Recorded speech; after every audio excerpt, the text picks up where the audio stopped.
Kerajaan juga akan memperkenalkan program subsidi upah.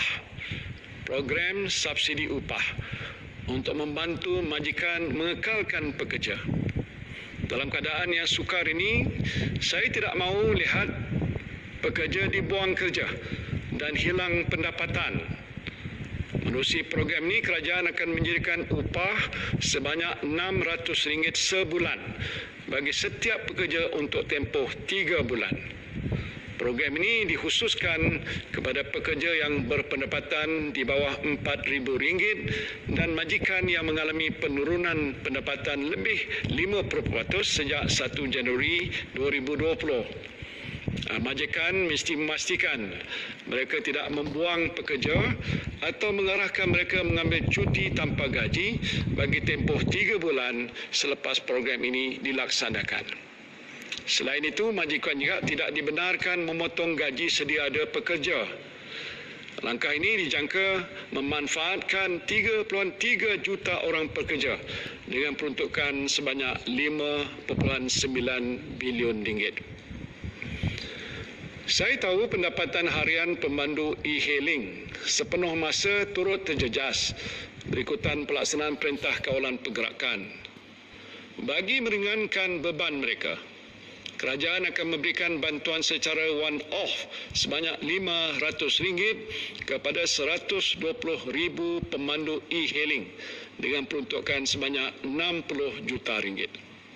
Dalam pakej rangsangan ekonomi sebelum ini, kerajaan telah mengumumkan ia akan menerima bayaran one-off sebanyak RM600 di 1 April 2020. Bagi memastikan kebajikan pekerja yang terlibat dengan kontrak perkhidmatan seperti perkhidmatan pembersihan dan bekalan makanan bermasak di sekolah, IPTA, institusi latihan awam serta agensi-agensi lain kerajaan termasuklah badan berkanun, kerajaan bersetuju untuk membayar gaji yang ditanggung oleh kontraktor yang terlibat sepanjang tempoh Perintah Kawalan Pergerakan walaupun pekerja tidak hadir bekerja.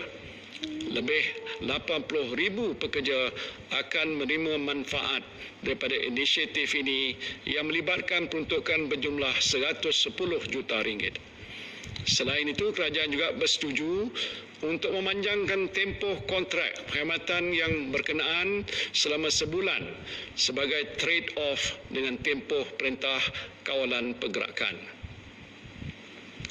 Saudara dan saudari yang saya kasihi sekalian, bagi membantu perusahaan kecil dan sederhana, termasuk usahawan mikro, kerajaan dan Bank Negara Malaysia akan menyediakan dana tambahan berjumlah RM4.5 bilion yang merangkumi 5 inisiatif utama. Pertama, menambah dana dalam tabung bantuan kemudahan khas atau Special Relief Facility untuk PKS sebanyak RM3 bilion menjadikan jumlah keseluruhannya RM5 bilion.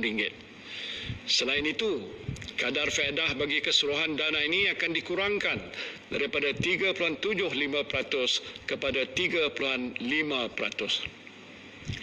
Kedua, meningkatkan saiz dana sebanyak RM1 bilion, 6.8 dan semua sektor ekonomi bagi meningkatkan lagi akses pembiayaan kepada PKS.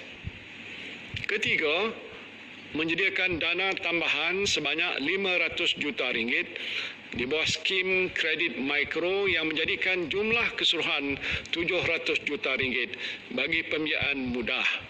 Skim ini akan dikendalikan oleh Bank Simpanan Nasional dengan menawarkan kadar faedah 2% sahaja tanpa cagaran.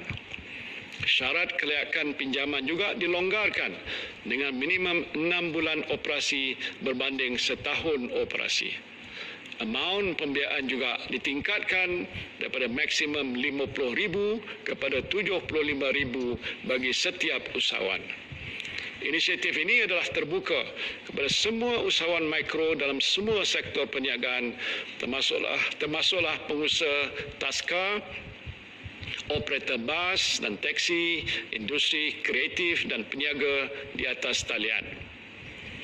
Keempat, PKS yang mempunyai rekod perniagaan kurang daripada 4 tahun juga boleh memanfaatkan skim BIS Mula E dan BIS Wanita E, Syarikat Jaminan Kredit Malaysia Berhad CGC, untuk pembiayaan sehingga RM300,000. Kelima, Syarikat Jaminan Pembiayaan Perniagaan atau SJPP akan menyediakan kemudahan jaminan bernilai RM5 bilion selain meningkatkan kadar jaminan daripada 70% kepada 80% bagi syarikat PKS yang menghadapi masalah mendapatkan pinjaman. Menerusi inisiatif di atas, saya percaya institusi kewangan akan terus memberikan sokongan padu kepada PKS yang berdaya maju, lebih-lebih lagi dalam menghadapi cabaran ekonomi. Saya juga prihatin dengan nasib pemilik syarikat yang mengalami masalah aliran tunai. Untuk membantu saudara-saudari yang tertekan dengan masalah ini, kerajaan akan melaksanakan beberapa langkah. Pertama, KWSP akan memperkenalkan program khidmat rundingan majikan pada 15 April 2020. Perkhidmatan ini merangkumi pilihan penangguhan bayaran, penstrukturan dan penjadualan semula sumbangan majikan. Langkah ini dijangka memberikan penjimatan aliran tunai kepada majikan yang dianggarkan berjumlah RM10 bilion. Inisiatif ini akan memanfaatkan lebih 480,000 PKS dan syarikat yang terjejas di samping menyelamatkan lebih 8 juta pekerjaan. Kedua, mengecualikan pembayaran levy tabung pembangunan sumber manusia HRDF bagi semua sektor untuk tempoh 6 bulan mulai bulan April 2020. Langkah ini dijangka membantu aliran tunai syarikat dengan penyimatan keseluruhan bernilai RM440 juta.